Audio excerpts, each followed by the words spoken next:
It's the first ever Harvest Festival at Duke University's new campus farm in North Carolina.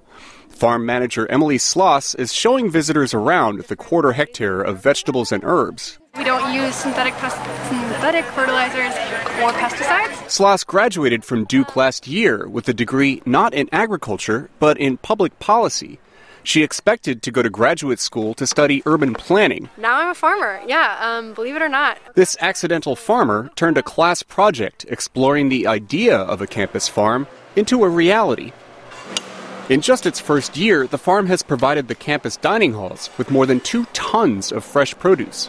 We have the campus-grown green beans. Nate Peterson with Café Bon Appetit runs the Duke dining halls. It's phenomenal. The produce that is coming out of the Duke farm and coming into our cafes is excellent quality. So how did Sloss go from budding urban planner to full-time farmer? Then it just became really apparent that, we had to do something, or I had to do something about the way I ate. And she's not the only one. Maureen Moody is an anthropologist studying what motivates young farmers.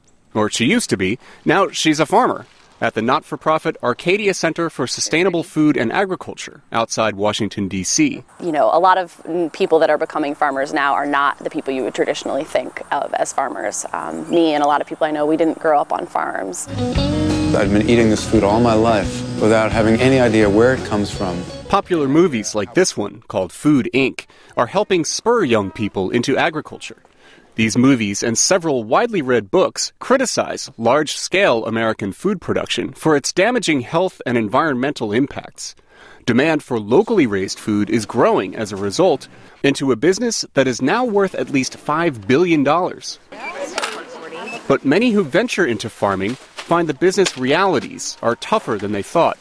Maureen Moody says many don't make it. It's really hard to stick with it after a few years. Some do, and I think they figure out a way to make it work, but it's really hard to make any money and to make a living. The Duke campus farm has advantages that most small enterprises do not. Students who will work for free, and a university that supports it.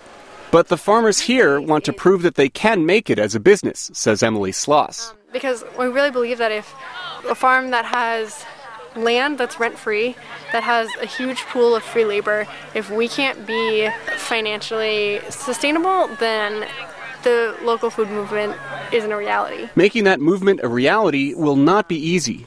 But Maureen Moody says they have just begun. Like any social movement, it takes people who are willing to go through the growing pains of figuring out how to make it work. The Duke campus farm is celebrating its first season in business. Many of its growing pains lie ahead. The same can be said for the movement it represents.